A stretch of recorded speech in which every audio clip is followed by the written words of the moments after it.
Where is Brother Dennis at? Looking for Brother Dennis? There he is. Brother Dennis, I was instructed to move the podiums down here because there's no trap doors right here. I'm just picking at you.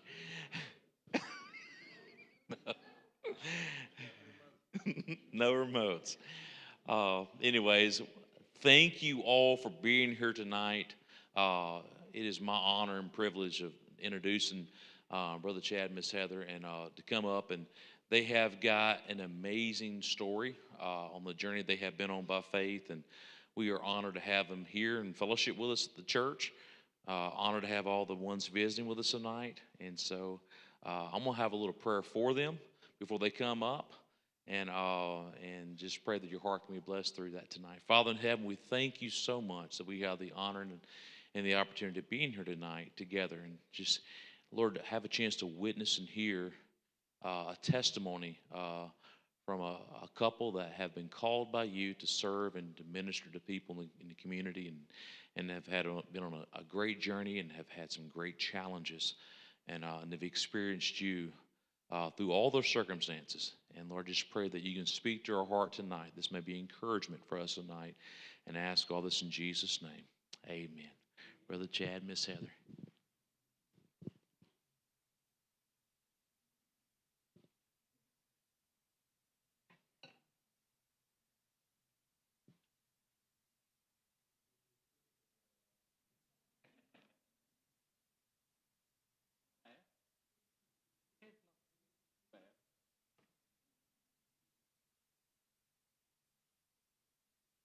Good evening.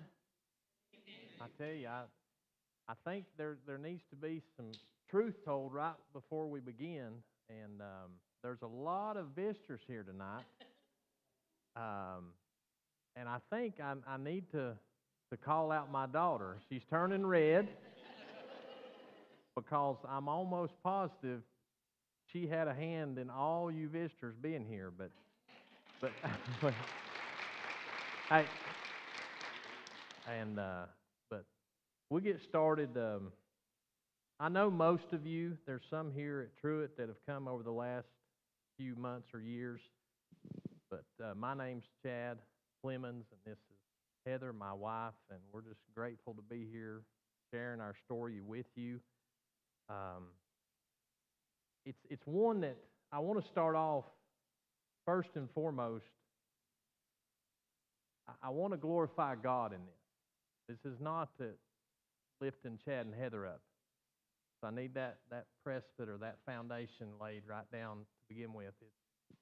It's all God. That's the only reason I'm standing here this evening is God. So that clap that you give, there's a small sliver of that was for Maggie, but the rest of that we're just going to give to the Lord. Amen? All right. Good. But my name's Chad, and this is Heather, my wife, and I grew up over in Haywood County outside of Maggie Valley in the Waynesville area. I was blessed to be raised by godly parents. As Keith and Julie, y'all said coming in the parking lot, the original Clemenses. I am also a PK. Now that evokes an emotion of one, it's a 50-50 shot of oh no or all right. It's one of the two. So we'll let you talk to Heather after church about what you think the oh no is. But I'm grateful for my parents who traveled over the mountains tonight and for being here. Because I was telling Mike, where's Mike? There's Mike back there. He's in his regular spot. You're going to be my anchor point, Mike. There's no trap doors. And so but I was telling Mike earlier, it's been 4.5 years since all this took place in our life, and we've never shared our story. So I think it's time, don't y'all? So y'all get to witness it, and like I said, we'll give God the glory for it. So let's rewind in time back to 2019. I'd been called to Friendship Baptist Church over in Hiawassee as their pastor back at the start of 2018. God was blessing us in our ministry there. One of the things that we started at that church was a student ministry.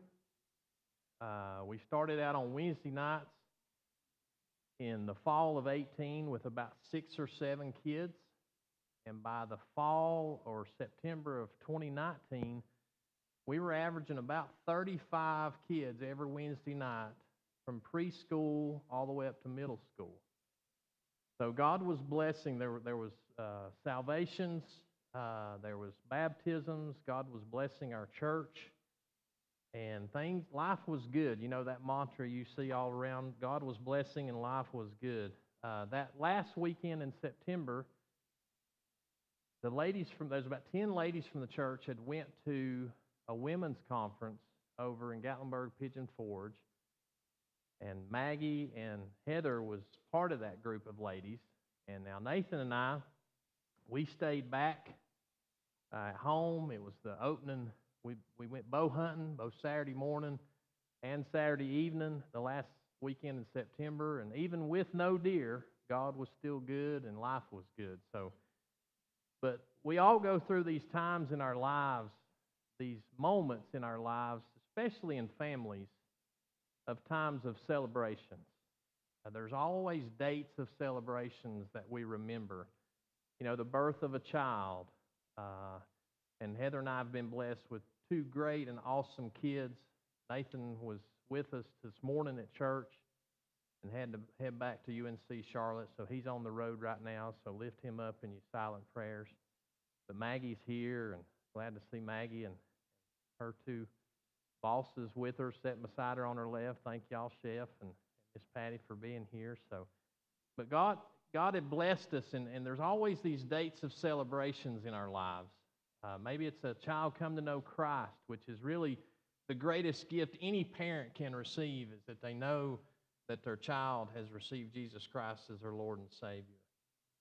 But there's also dates that come through our lives, and I think everybody's experienced some.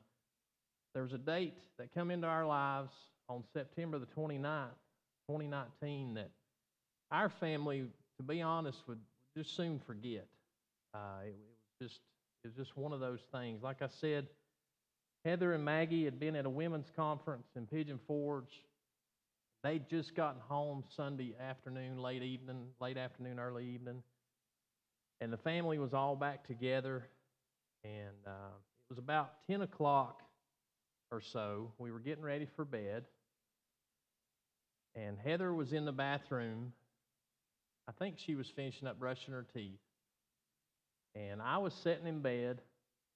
And forgive me, but I was sitting in bed doing like what a lot of us do.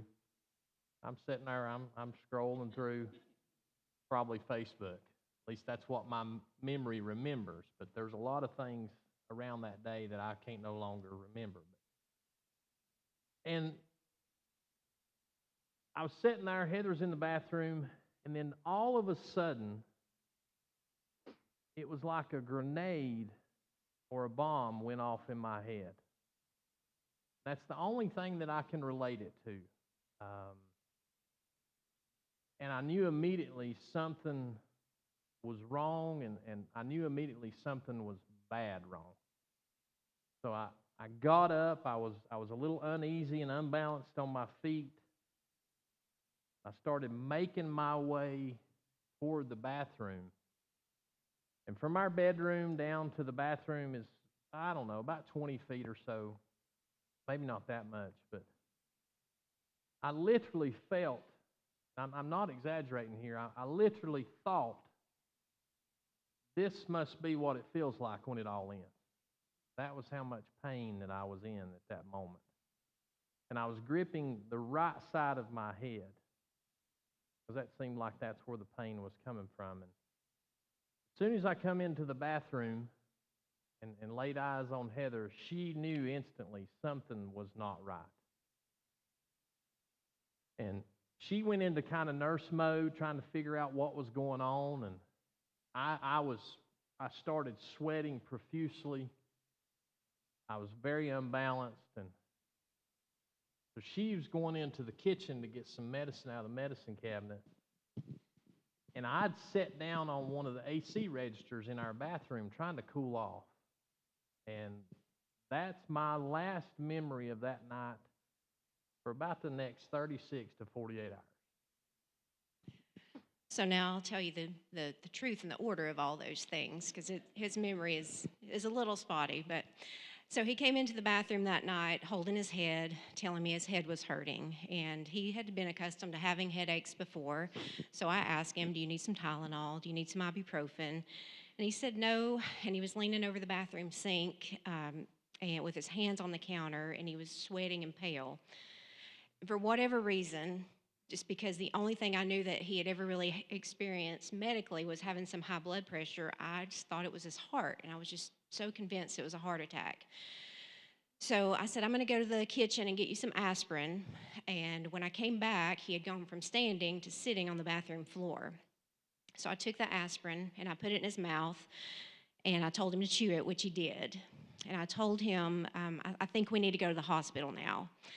And he said, "No, I think the worst of it is past." Like any stubborn man does. Amen? All you wives, just elbow your Yep. husband, because that's what we all do. So for those few moments, I'd been seated on the bathroom floor beside him, and I turned around to grab a wet washcloth. And when I turned back around, he was gone. I know I'm sorry, I knew I would cry because it's just very raw. And I know for the moments to hear this again that this is hard. But he was lifeless, he was slumped over, and I just thought, he's gone. So I reached over and I grabbed his head and his neck and I pushed his head up. And I just cried out to God. I said, "God, help me." And I said it at least 3 times as I held his lifeless head in my hands. And finally, with his head pushed up against the wall, he breathed in a shallow breath. And from that moment, I started screaming for Maggie. Maggie's bedroom is right above ours in our house. And I started screaming for her. And I'm laying him down on the floor. Pretty sure I'm going to have to start CPR. Thanks to being a Clay County School employee, I'm certified in CPR. So Maggie came running down into the bathroom within just a few minutes, or seconds really. And I told her to go call 911. And within seconds, Nathan also appeared in the bathroom asking him what to do. So I said, "Go call Nana." Nana is my mom. "And tell her something's wrong with Dad." So they've since told me that Nathan actually woke up to the sound of Maggie falling down the stairs outside his bedroom. That's where our stairs are in his house. So anyway, Maggie, who was 16 at the time, she was just a solid rock on the phone with dispatch. And Nathan, being 14 at the time, he was helping anybody with anything they needed. I'm pretty sure his job ended up being directing traffic for EMS workers as they arrived in the driveway. So just before EMS got there, Chad was still unconscious, and I had him laying on his side. He vomited, and then he came to, but he was very disoriented. That when his eyes opened, he said, "Why am I laying in the floor?" And then about that time EMS was there, they assessed him, and we decided definitely needed to go on somewhere. So they took him to Union General. And when we were there, we got some, as the doctor told us, if my worst fear has come true, he has a brain bleed. And they came back just minutes later and said, "Yeah, he has a brain bleed." And so in that time, I was scolded for giving him aspirin, because you definitely don't want to give blood thinners to someone who's hemorrhaging. But just thinking back, you just are reacting. You don't really know what you're doing in that moment.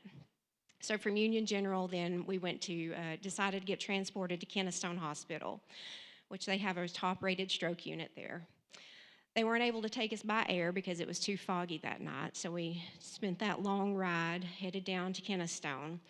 And I got to ride along. I rode in the front seat, and on the way down, I prayed. I sought reassurance from the ambulance driver, and I prayed some more.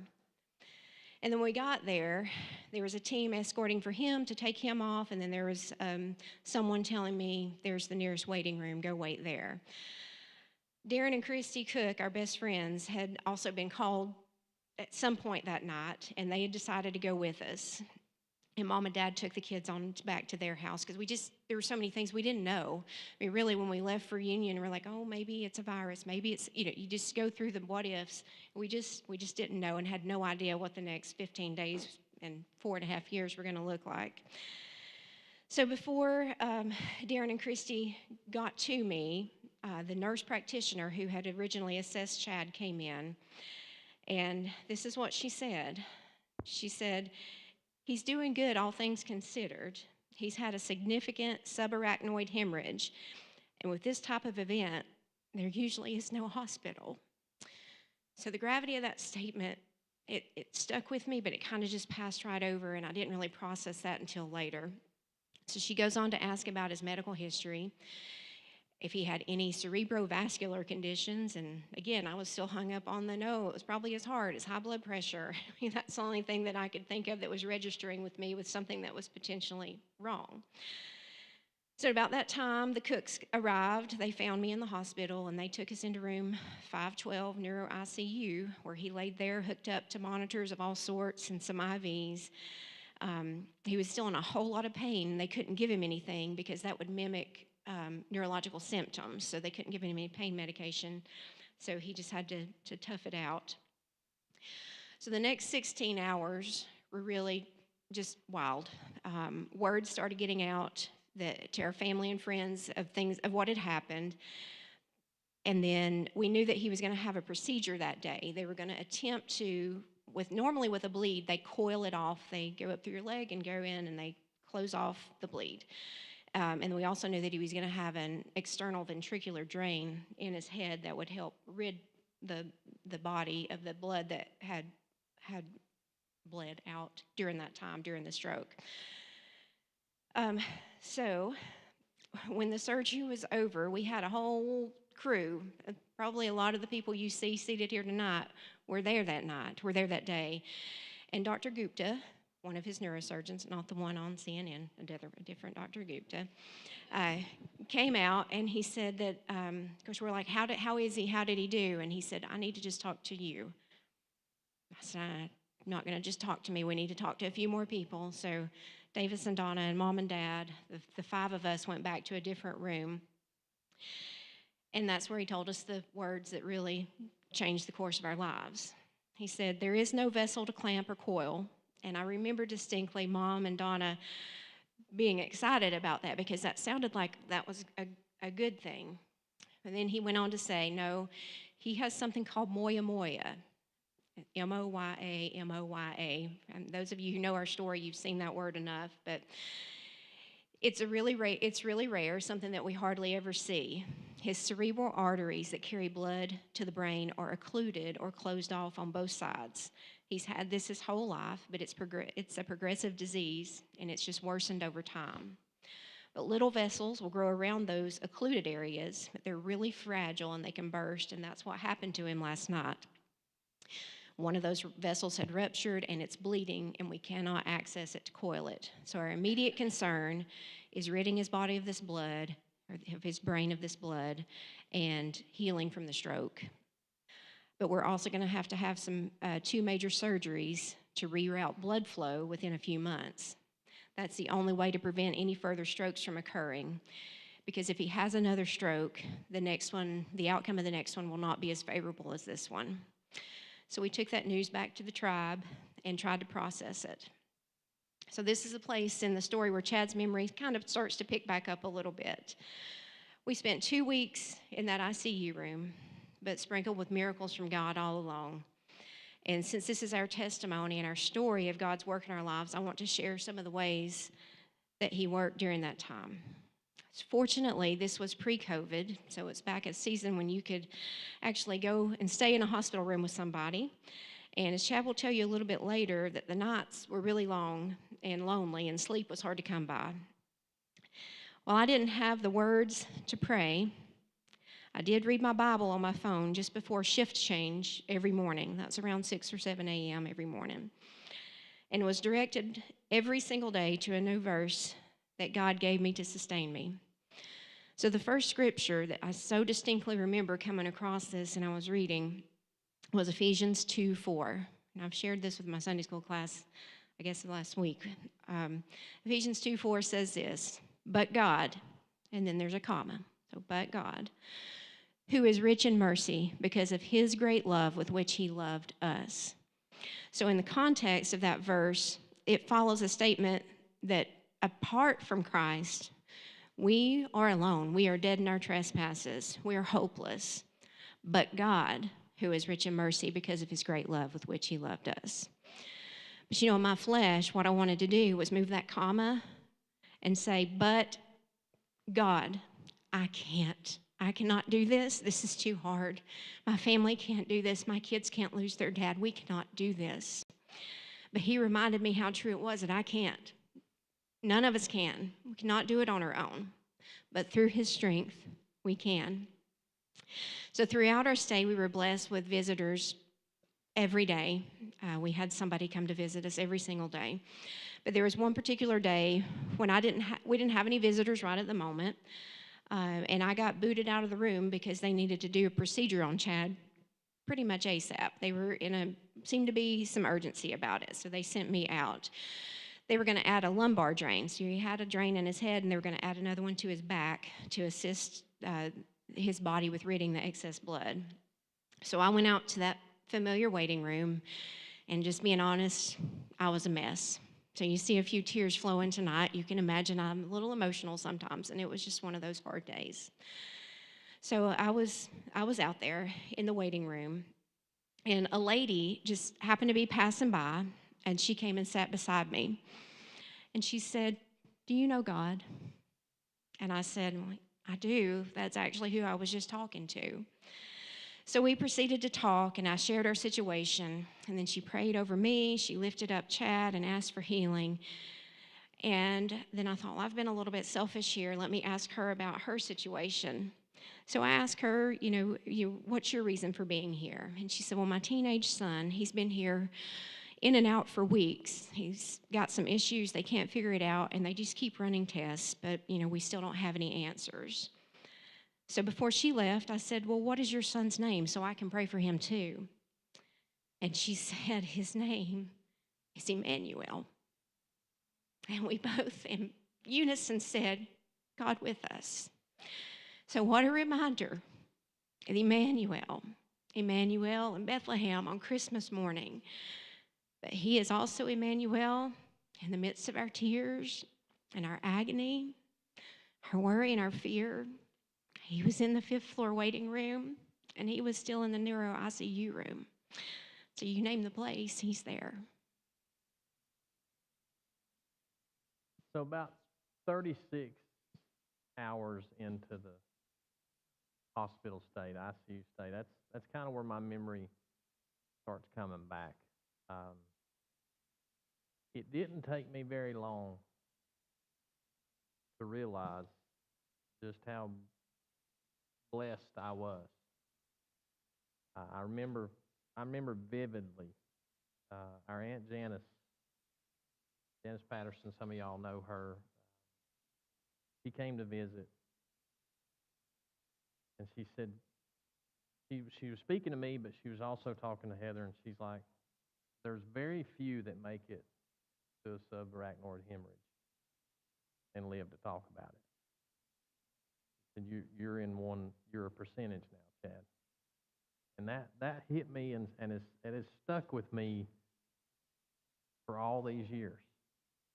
Because I was telling Mike earlier today, I was like, we could run rabbits, and I could keep you here till 1:00 in the morning. But every ICU room around us was full of people who were non-responsive and dealing with their own set of brain injuries from whatever reason that they were there. So that statement she made, that you're one of the blessed ones to even be talking about it. That first week in ICU was probably one of the most difficult weeks of my life, apart from the stroke itself. The EVD drain that they had in my head was not releasing fluid and blood quick enough to their liking. So my intracranial pressure was rising rapidly, and this is where Heather said that she got booted out of the room.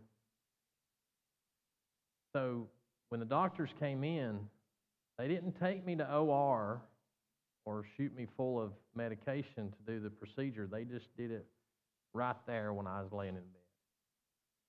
And I remember that almost equaled the pain of the stroke. Um, and I don't remember who I told it to, because Heather said this was pre-COVID and we had a lot of visitors. But I told somebody who had came to visit, I said, I would not wish that on my worst enemy, because they had to do it right then. That's why they made her leave. I still, every now and then, I'll put my hand back and I'm like, thank you, Lord, that drain is no longer there.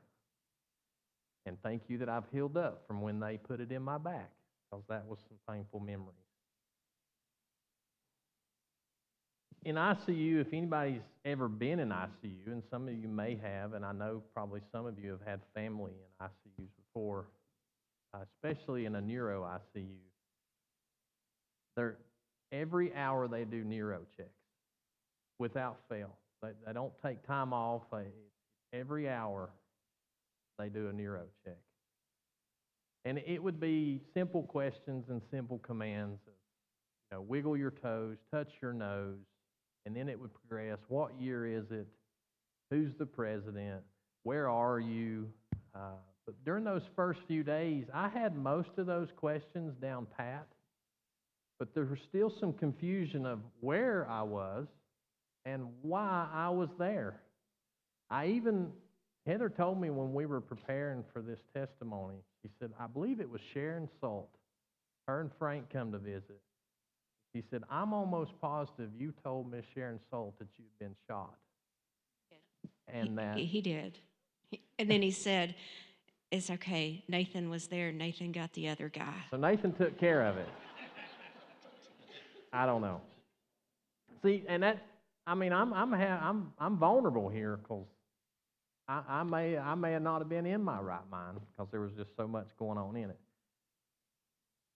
But I remember asking Heather all the questions of, why am I here? And I don't know exactly. This was somewhere around we was trying to remember back, somewhere around day 4 or 5.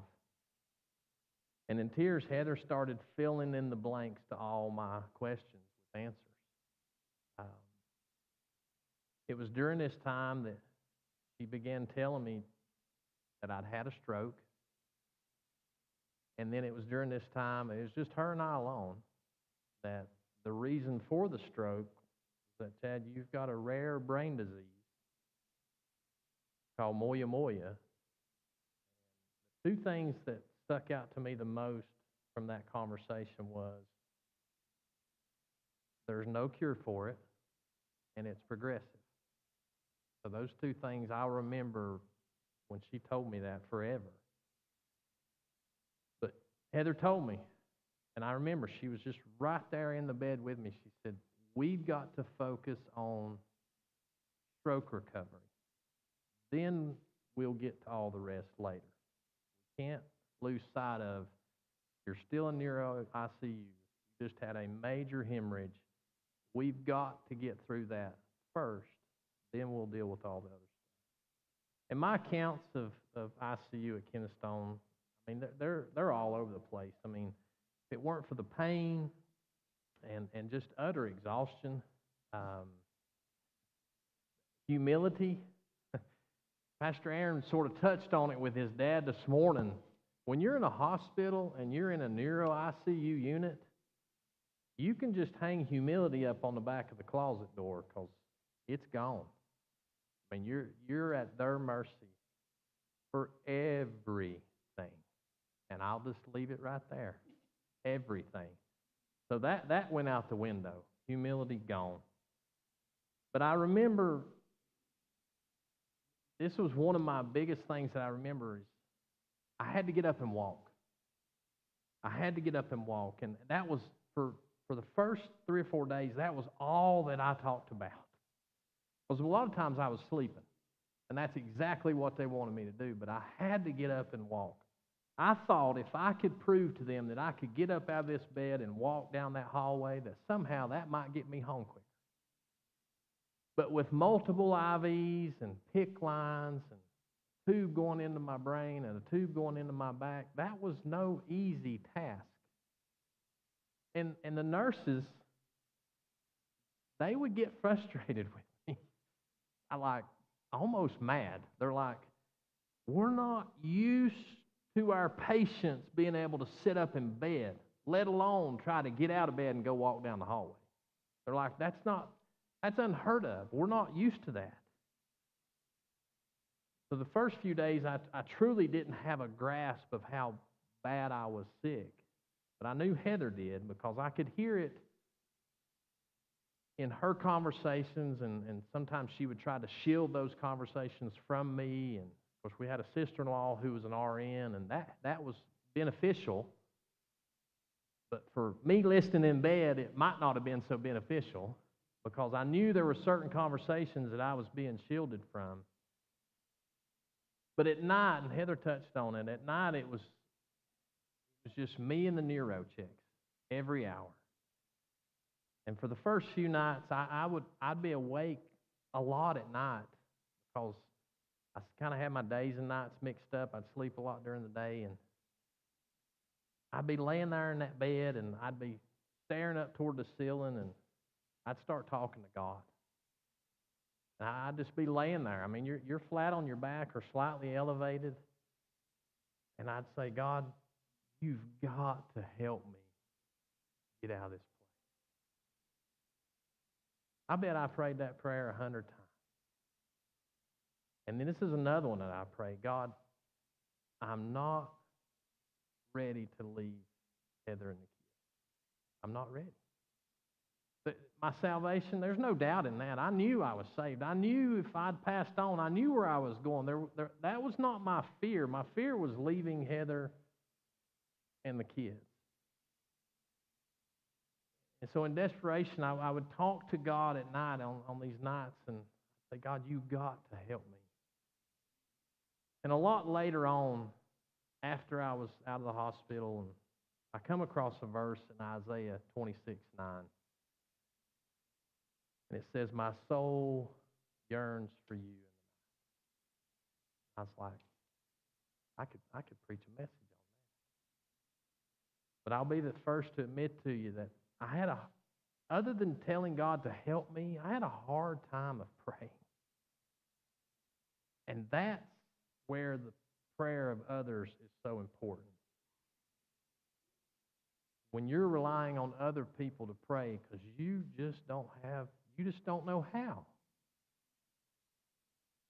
And I was telling Heather while we were putting this together, I said, we had thousands of people from churches all over the Southeast, all the way to Chris and Jen's church in Oregon, coast to coast, saying, we're praying for you. I remember preaching a sermon one time on prayer at Friendship after the stroke. And I told them, I said, and we're all guilty of this, so I'm not going to browbeat you, but I said, when you tell somebody I'll be praying for you, pray for them. Pray for them. Write it down, put it in your phone, make it a point to pray for them. Don't tell me that you're going to be in my thoughts. I don't want to be in your thoughts. I want you to call out my name and Heather's name and Maggie's name and Nathan's name to a holy God who's in control. You can keep the thoughts and the good wishes all you want. But prayer, folks, is powerful. It really, really is. So when I look back on it, some of the moments at the time, they didn't seem so significant. But when I look back, I just stand amazed at how powerful and present God was and is. You see, my prayer was like Chad. I couldn't pray much. I just didn't have it in me. But my prayer every single day became, God, I trust you with today. I was literally at rock bottom. I didn't know what to cry out for. I didn't know what to ask for. I didn't know what to talk to God about. That was all I could give him was today. Tomorrow was too much. I could not trust him with that. And I know that sounds terrible, but that's where I was. So as crazy as this next part sounds, God let me know that was okay. So there were 2 nights in the middle of the night. where we were obviously alone in the room, no nurses doing a neuro check at the moment. And the Lord actually allowed me to literally hear the prayers of the saints. So those people that said, "We're praying for you," God gave me a glimpse of that through sound. All I can say is it sounded like a multitude of whispers that were hovering over Chad's bed. I was on my little fold-out couch, and he was about 10 feet away in his bed, and it was just like a peaceful hum of whispers. I couldn't make out individual voices or words, but I know that it was the sound of people from all over, many of you in this room, who were praying for him. And the next night, the same thing, and both of them lasted for about 3 minutes each. When Heather told me that, and my mind went immediately to a prayer Jewish people have prayed for thousands of years. It's called the prayer of Shema. And it's based out of the book of Deuteronomy 6, verses 5 and 6. And a lot of people know Deuteronomy chapter 6, verse 5. And it says, "You shall love the Lord your God with all your heart, with all your soul, with all your might." But I love verse 6. It says, "And these words that I command you today will be on your heart." Today. And they prayed that prayer, and they've prayed it for thousands of years. And when they pray it every morning. Sometimes they pray it in the evenings too, but almost always in the morning. They'll put their hand over their eye, and they'll pray that prayer. The reason they put their hands over their eyes is because their trust is in God. And for us, we've got to trust God with today, to live for God. If there's ever a moment in time where we need Christians who say, "I'm a believer," to live for God today, that's today. Tomorrow's got enough of its problems. We need to live for God today and trust Him. There are a lot of other affirmations of God's presence and provisions that came through his people that we were allowed to encounter. There was a nurse that came in one day, and I had some worship music playing just off of my phone. And the nurse complimented the music, and he said, "Hey, I like David Crowder too." And so we grew to love this nurse. His name was Josh. The next day I had to call him a couple of times because I needed some help doing something for Chad. And then I was apologetic. "I'm sorry I had to call you." And he said, "I don't mind being in here at all." He said, "Honestly, some of the other nurses and I have talked about y'all, and it just feels different in here." He said, "You can feel the presence of God, and we don't get that a lot in the hospital." And please remember, this is not because I was feeling extra spiritual. I was hardly talking to God these days, but God was present and walking with us through the valley. Then there was another situation where we were affirmed just more of God's working. There were the two doctors that were not his favorite, that had done the lumbar drain. Chad had nicknames for every doctor who came in and out, and being in and out, he called them that to their face sometimes. So Brooks and Dunn had come in. Story for another day. And their words were, "I really can't explain it. It's truly remarkable. I don't know why you aren't buying a lottery ticket every day you're here." And you see, what they were actually referring to were his scans, because we were about 10 days in, and his MRI scans looked like somebody that was 4 to 6 weeks post-surgery or post-stroke. So all those things considered, the only deficit that he was experiencing at this time was his right eye that wouldn't open. And Heather's right. I had nicknames for all of them. We can't get into that. But they were very concerned about my right eye. And when the PAs and the underling doctors, the ones right above the nurses, nurse practitioners, physician's assistants, they come in and they would lift up my right eyelid in their little flashlight. And they were just freaking out because my pupil was not reacting to their little flashlight. And it was kind of comical. It was not. But Heather and I, we tried to find little bits of joy and humor.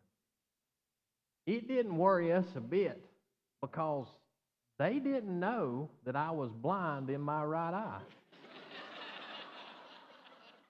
And I had been blind in my right eye since birth.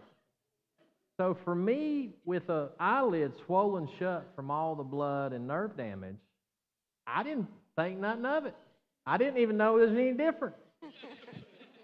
And so we did tell them. We didn't let that go on too long, but we did finally tell them that it's like, because I mean, we're at a hospital. They'd never seen me before. They didn't have my files on record. They didn't know I was blind in my right eye. But we finally did tell them. I think it was on about day 3. It was right around the lumbar told drain. them every time. So every time. we had they a little came in, bit I of told fun them. with that. Yeah. But God. Yes. So a final story that I wanted to recount for you from our ICU stay came by the way of our kids. On the Sunday after the stroke, so his stroke had been on a Sunday, so the following week, the kids had come down to visit a few times with Mom and Dad or with Darren and Christy, but they'd gone on to church that day. And as previously planned, Chad had a Gideon speaker coming to preach that day. First October of the year, Gideon speaker lined up. It just happened to be the same Gideon speaker that had been there on that Sunday the year prior. On that day in 2018, so remember we're at 2019 at this point, so go back a year, he shared a heartbreaking story about a 6-year-old little girl that had been diagnosed with leukemia, very uncertain outcomes, heartbroken family, shock, fear, just all the things that you can imagine. And at the end, he said, "That little girl is my 6-year-old granddaughter."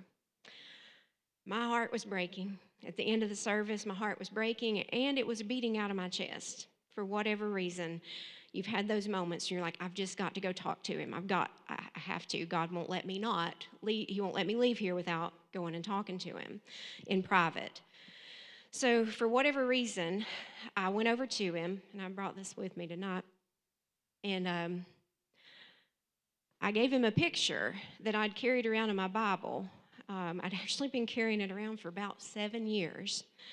It was a picture of a storm breaking up over the Sea of Galilee that Chad and I, one of us, had taken when we'd been on a trip to Israel in 2011 with Davis and Donna and our family on a trip over there. So I told him, I said, this picture that I've carried, it just reminds me of Jesus calming the waters during the storm. And that's my prayer for you, is that God's just going to intervene. He's going to step in, and he's going to calm this for you and your family. And I'm going to be praying for healing for your granddaughter. So he thanked me, we prayed, and then he went our separate ways. So let's fast forward 1 year. He came back to Friendship Baptist that morning to bring the Gideon message, picture in hand, ready to return it to me to tell of his granddaughter's miraculous recovery, only to be greeted with all the news that was going on with Chad. So he took that picture out, and overcome with emotion, he retold that story, because nobody else knew that. Nobody knew I'd given him that picture. But he retold that story and what that had meant to him, and he gave that picture back to my kids and said, now it's my turn to pray for you in your storm. So here's what overwhelms me. It overwhelms me to think that 6,000 miles away, 7 or 8 years before, God had us standing on a boat on the Sea of Galilee. There was a storm. God had that storm break up. He had one of us take in the moment with a camera so that we would have a picture of that, so that it could be handed back to me as a reminder that he is the calm in my storm.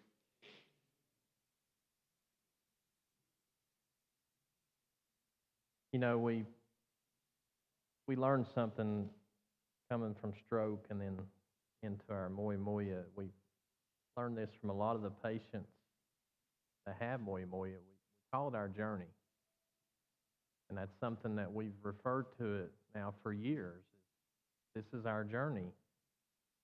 And you know, when a couple is married, they say their vows to one another, and start of their journey.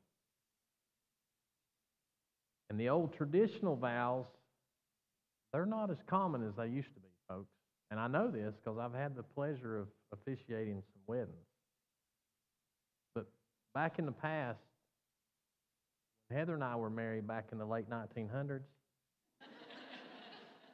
which that's true. I mean, we said the traditional vows, for better or for worse, and in sickness and in health. And we wear a ring to commemorate that commitment or that vow to one another. We've been in the ICU for about a week, I think, and it was a time, it was just Heather and I remember asking her, I said, where's my wedding band? He said, you can't have that back yet. He said, a wedding ring and a hospital and an MRI machine, they're not friends. You'll get that back when we get ready to leave. And over the last 4.5 years, when I have to go in for MRI scans or cerebral CT angios or any other test where they say you've got to take off all your jewelry ahead of time. Well, other than my watch, that's the only jewelry I wear is my wedding band. So for Heather and I, as we start to go in for all those procedures, there's a lot of them. We've lost count.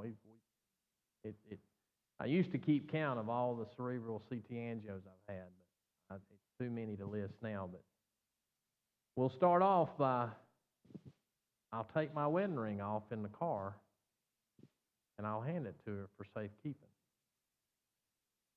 Then when the procedures are all over, we kind of have our own little ceremony right back there in the car where she'll hand me my wedding ring and put it on my finger. And then we'll leave and come home, or we will go to the airport to come home. We'll get to that in a little bit. But at the end of each procedure, and all the stuff that we went through up to this time in our lives, those vows mean so much to me. Because apart from God, I don't think I'd be standing here without this one right here. And I'm being serious. I call her my little prophet angel. She hates that phrase that I call her, but I tell her that all the time. I said, you're my little prophet angel. She's been my rock. And just how those vows mean so much now, for better or for worse, through sickness and health. So after 2 weeks of being in the ICU, they're going to let us out. I mean, we and like Heather said, this was pre-COVID, so we had a lot of visitors. Probably made the hospital staff a little angry more than once. I mean, they're like, how many people are going to come see this man? But we are thankful, and a lot of those people are in this room. There's a lot of people that made the trip down, prayed over us and prayed with us, and of course our parents. But Heather and I, we went from stroke recovery to moya treatment in about 4 weeks. We wanted our goal that now the stroke's over with. We wanted the surgical treatment over with as quick as we possibly could. But we just didn't realize that was going to require a lifetime of commitment. We just failed to recognize that because we were thanking God for getting to come home back to the mountains. So I don't have time to go through all the ways that God showed up in our lives as we went from stroke recovery to moya treatment, but we can have the Cliff Notes versions. None of the neurosurgeons that had previously treated Chad, neither Brooks nor Dunn nor Bugsy nor any of the others, were willing to take that on because it's a very meticulous and skilled surgery. So they gave us some referrals, and we had a really bad experience with a neurosurgeon consultation in Atlanta We found through our own research a professor at UNC and at Duke, skilled in Moya treatment, and he's at Wake Med, was at Wake Med in Raleigh. His name was Dr. Fukushima. He was 76 years old when he operated on Chad. He actually passed away this past week. We'd shared that on Facebook if you guys follow us, but he worked up until probably 2 or 3 years ago. He stuck with it. So God opened doors and schedules, and Chad had his first surgery on his right side in February of 2020. They wanted to do the right side first because that's the side the stroke had happened on. As well, he also had an aneurysm that was a time bomb waiting to happen, and that was the most pressing. That surgery took about 8 hours. Again, we had our tribe there with us. He had a seizure during surgery, which is definitely a complication and something that we had to deal with for a long time after that with medication. But God was there working through the hands of a skilled doctor and his team. Recovery took several weeks, but it just so happened to be that he was released to go back to work in March of 2020, which is a pretty memorable date for everybody. That's when COVID came and shut down everything in North Carolina. So going through recovery of the surgery, like Heather said, we had everybody there with us. My parents, Heather's parents, my brothers, they came just there. And I remember it vividly because the night before surgery, I was not in a good place. I know my mom knew it. I was not sick, but I was running about 102 fever. But I wasn't sick. It was just nerves. And I remember we all passed around like, we got to pray this fever out, because if I show up at 5 o'clock in the morning with fever, they're not going to do surgery on me. So God handled that. And 6 months after that, in August, we went back for my checkups. They like to wait any kind of brain surgery. They like to wait 6 months to do cerebral CT angio, because it puts a lot of strain and pressure on your arteries and veins in your head. So in August of 2020, we went back, seen Dr. Fukushima, and his assistant was a guy. He's another neurosurgeon named Dr. Bernstead. And after the CT and MRIs, we met with them the next day, and they're like, the right side surgery was a success. Everything went great. And then there were some pauses. So the left side is worse than we had thought, because that was the first time that they were able to do their own CT angio instead of looking at something from another hospital and another doctor. So he went through some options. I use that word some. All of them had very severe risks tied to them. And I don't know if you know this doctor, Dr. Fukushima, he's about this tall, and I don't mean any disrespect whatsoever, but sometimes the Japanese doctors, they don't have a really good bedside manner. They just pretty much lay it out there the way it is. And that's what he did. He just laid it out there. He's like, if we do this surgery, your recovery is going to be long and extensive, and there's severe risk, and you're probably going to have to learn how to talk again. And if we do this, a few months down the road, there could be this problem, and this problem. And we're just sitting there like, and basically he's like, what we perceived it as is, did the right side, it did great. Sorry, see you. And that's kind of how we left there. We left there defeated. And Heather and I, because of our jobs and our past, we drove home from Raleigh countless times. I mean, from my house to downtown Raleigh is 367 miles. I know about every exit. I know where all the gas stations that I like to use. I know where the Chick-fil-A's are. I know where the Krispy Kremes are.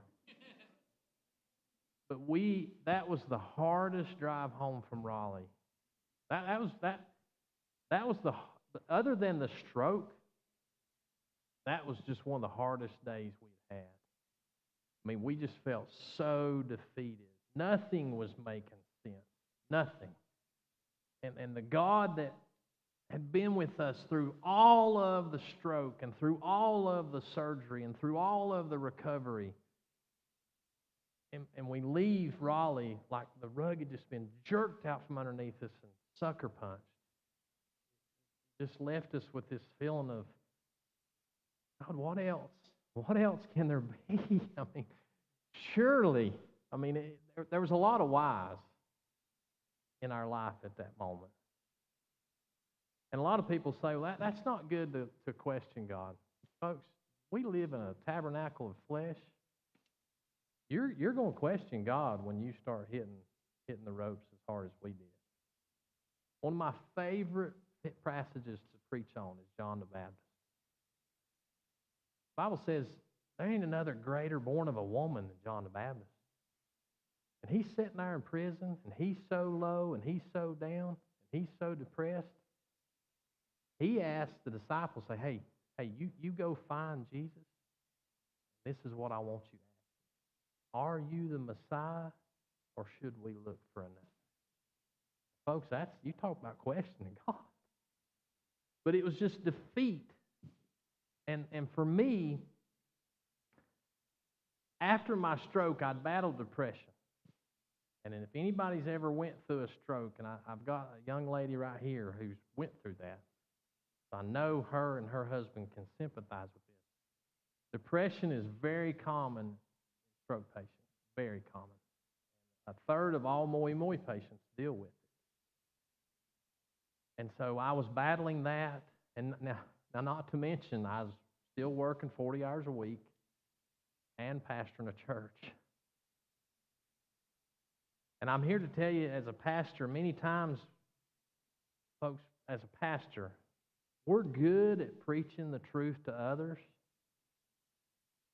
We're terrible at preaching it to ourselves. At least that's how I feel sometimes. It's like we just felt so defeated. As Heather can tell you, it just felt like nothing was working out for us. Everything was wrong. So we certainly didn't get the news that we wanted, and we weren't satisfied with stopping there. So in dealing with medical issues, you really have to be your own advocate. So since the original diagnosis in 2019, we've connected with Moya families, mostly through social media, and just through our own research. We kept coming across one doctor's name. His name is Dr. Gary Steinberg, and he's based in Stanford Hospital, which is in Palo Alto, California, so it's just below San Francisco. And after submitting a request to him and his team, they'll review your records and give you a second opinion for free.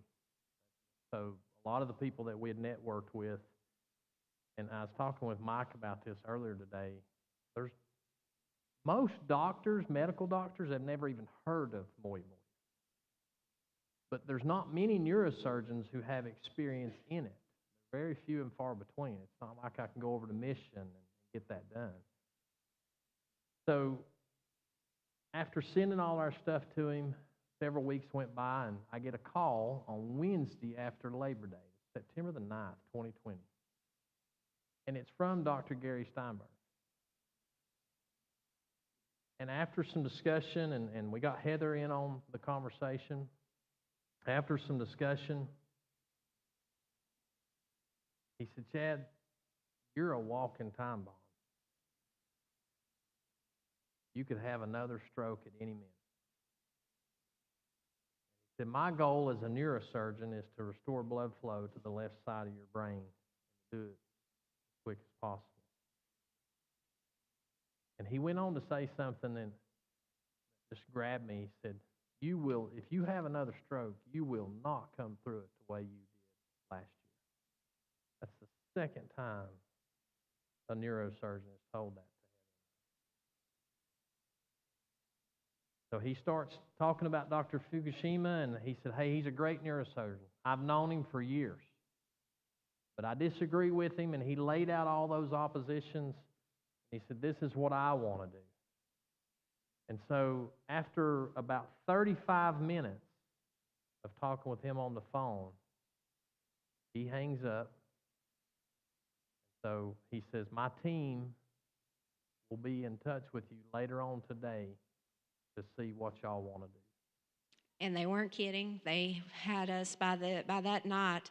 We had pre-op dates picked out. We had a surgery date picked out, and we had us a VRBO picked out by that night, and with an arrival date of September 17th to be in California. So really, like less than 2 weeks later, we were to be in California for surgery.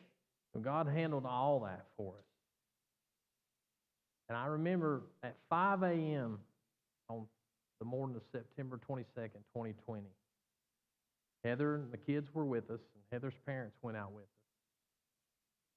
We roll up to the hospital at 5 a.m. in the morning. Now, what you've got to know and realize, we're in the height of COVID. Not just COVID, but all the COVID protocols. So everything that we were used to in February with the right side surgery and then the stroke with all our family and friends.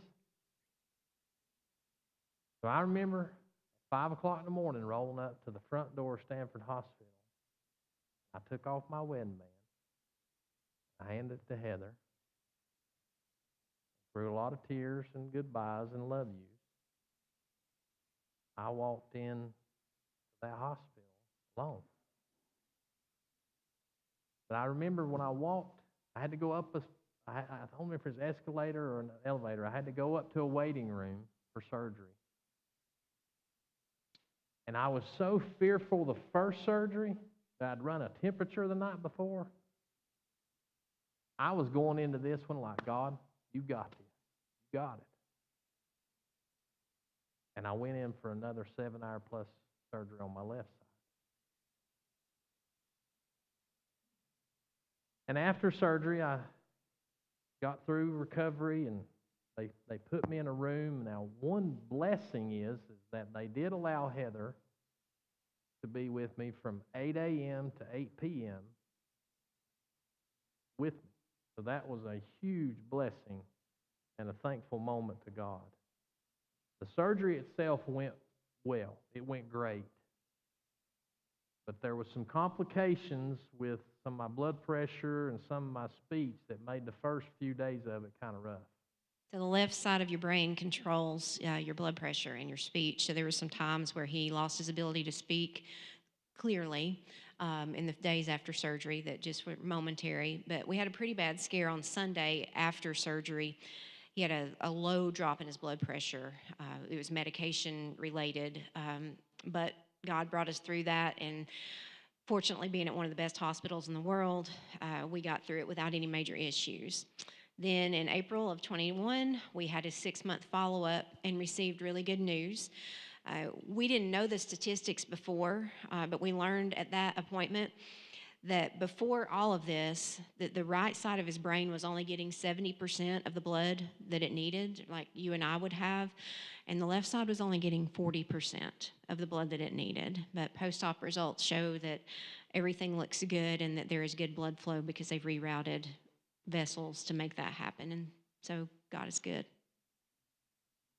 And although I came through surgeries and got restored blood flow, because of the stroke and coupled with moyamoya, the disease, I still battle with problems with high blood pressure and vision issues.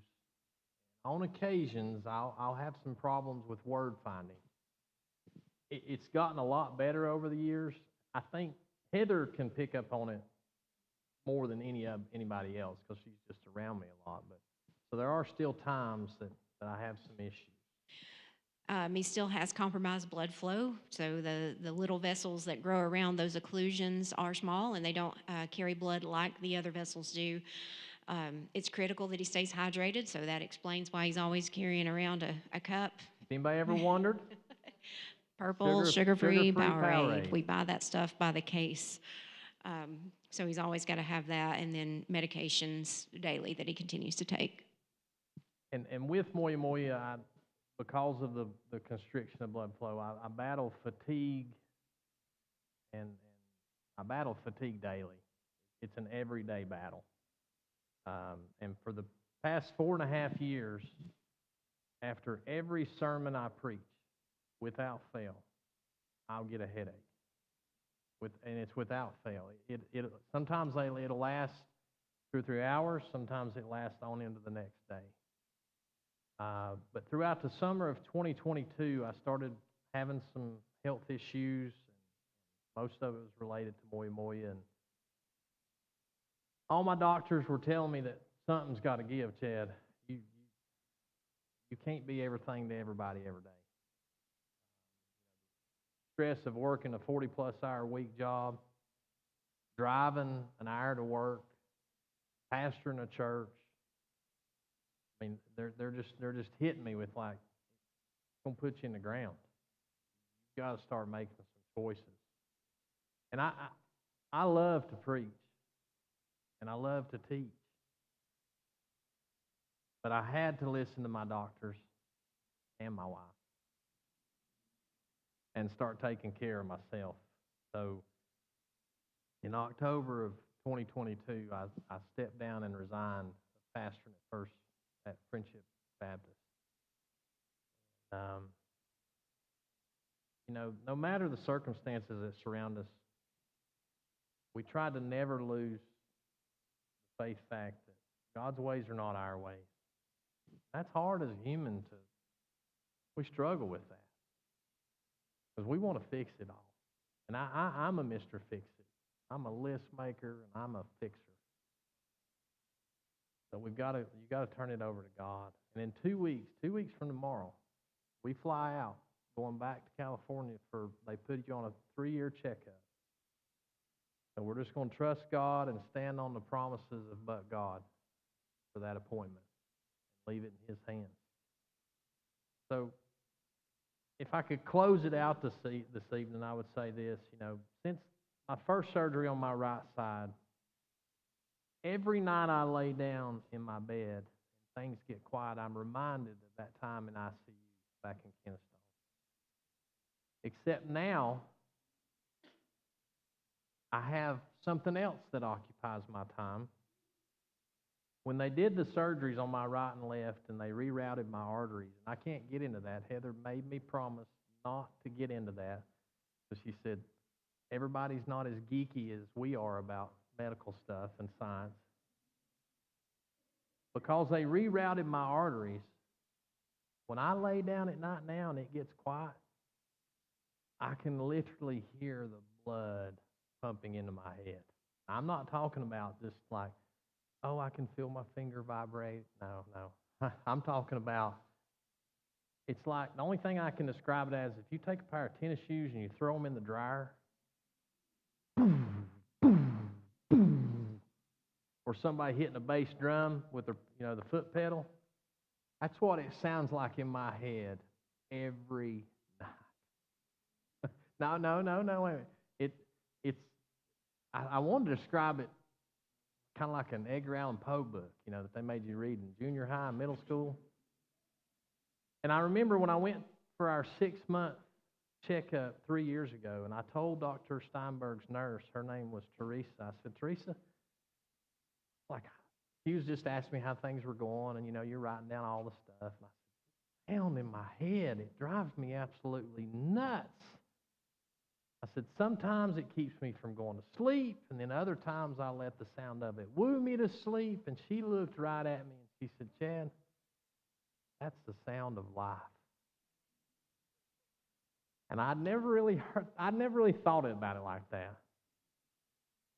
That's the sound of life. So at night, when I think about that sound, I'm reminded of just how good God is. There's a verse in Isaiah that says, God will give you treasures of darkness and hidden riches of secret places. And my mind goes to His word. Jesus is not only the sound of life, He's the source of life, folks.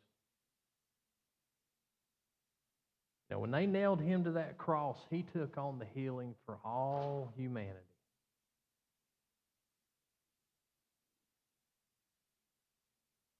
And new life can only be found through Him. Heather's day one verse, and I'm about ready to wrap it up, was Ephesians 2:4. It says, "But God, who is rich in mercy, because of his great love of which he hath for us." And I was looking at verse 5, and I was like, icing on the cake for our journey and our testimony tonight. This is verse 5. "Even when we were dead in trespasses, made us alive together with Christ. For by grace you." If you put "but God" in there before that verse 5, but God made us alive. Folks, that's something to be thankful for. So every night when I lay my head down, I'm reminded of what God did for me. Without fail. There's no getting away from it. I can't run from it. I can't hide from it. I can't put on headphones. It's there. So it's a thankful reminder every night. And I've heard Pastor Aaron talk, and you mentioned Pastor Adrian Rogers a lot. Great warrior of the faith. He's dead and passed on in heaven celebrating Jesus right now. He's quoted by saying, "Our scars may be our greatest ministry." And for Heather and I told you at the very beginning that I didn't want this to be as if we were lifted up. I wanted it to be God lifted up. Because he's the giver of life, folks. He created us.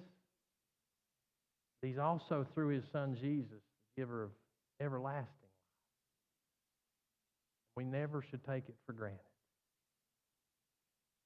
I'll close with this sentence. Life doesn't work out sometimes. But it's awesome that we can come into the presence of God and say, you know, life hasn't worked out sometimes. We all go through valleys and messiness of life. But Jesus, you're still raised from the dead. Based on that, I'm just going to give you the praise that you